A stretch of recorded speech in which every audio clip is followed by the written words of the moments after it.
Thread কালচারের অভিযোগে বিক্ষোভ আরজি করের জুনিয়র ডাক্তারদের। থ্রেড কালচার নিয়ে অভ্যন্তরীণ তদন্ত কমিটির তরফে হাসপাতালে অভিযুক্ত 12 অভিযুক্তদের দেখে বিক্ষোভ স্লোগান।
দেবরায় ভাইরাল শাসক দলের কোন্দল। 3 নম্বর সত্যপুর গ্রাম পঞ্চায়েতে কোন্দল, পঞ্চায়েত প্রধানের সঙ্গে বচসার ছবি ভাইরাল।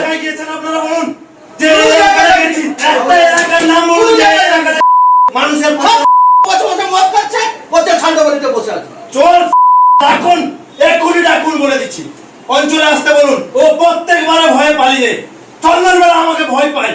ওকে ডাকুন, আমার সামনে ডাকুন, দেখি ও কত বড় প্রধান উপপ্রধান হয়েছে। মূর্খ ভয়েস মেসেজ করছে, টাইপিং করুন, টাইপিং।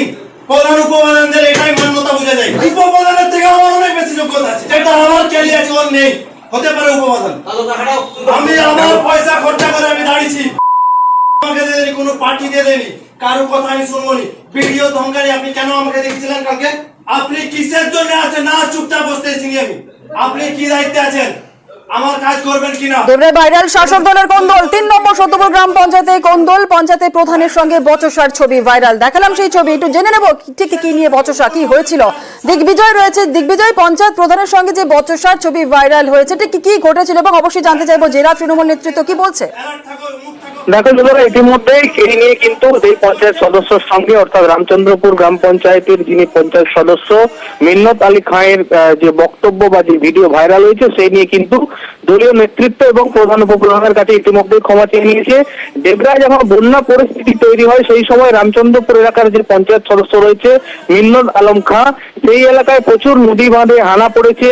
গ্রাম পঞ্চায়েত প্রশাসন কোনোভাবে কোনো কাজ করেনি, এমনই অভিযোগ তুলে গ্রাম পঞ্চায়েতে এসে প্রধানকে এবং উপপ্রধানকে ধমক দেয় এবং গালিগালাজ করে। সেই ভিডিও কিন্তু বিভিন্ন জায়গায় ভাইরাল হওয়ার পরে নড়ে চড়ে বসে নেতৃত্বরা এবং তারপরেই কিন্তু ওই গ্রাম পঞ্চায়েতের যিনি রয়েছেন পঞ্চায়েত সদস্য মিন্নত আলম খাঁকে দলীয় মিটিং এ ডাকে এবং সেখানে তাকে সমস্ত কিছু বোঝানো হয়, বলা হয় এবং উপপ্রধান জানান যে গ্রাম পঞ্চায়েত এলাকায় সার্বিকভাবে বন্যার সময় গ্রাম পঞ্চায়েত কাজ করেছে, তা সত্ত্বেও কেন এই ভিডিও, এই নিয়ে কিন্তু একটি আলোচনা হয় এবং সেই আলোচনার টেবিলে ওই পঞ্চায়েত সদস্য গ্রামের প্রধান নরেন্দ্রনাথ মুর্মু এবং উপপ্রধান চন্দন বেলার কাছে ক্ষমা স্বীকার করেন, ভুল স্বীকার করেন, ভুলবশত তিনি এটা করে ফেলেছেন এই কথাও স্বীকারোক্তি করেন এবং একসাথে আগামী দিনে কাজ করবেন এই বার্তা দেন। ধন্যবাদ। দুঃখিত এবং দলকেও উৎসাহ কিছু বলেছি, তার জন্য আমি ক্ষমা প্রার্থী।